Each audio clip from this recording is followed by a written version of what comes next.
Welcome.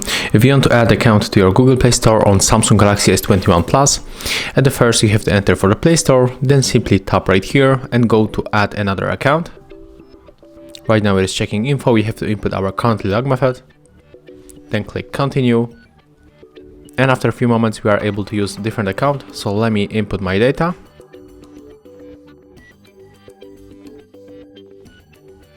Okay, and if you input your password and email, you have to click next, then tap agree, accept all the stuff that pops on the screen. And as you can see, after a few moments, we are able to use the different account on our Google Play Store. Thank you guys for watching, leave thumbs ups, comments and subscribe to our channel. See ya!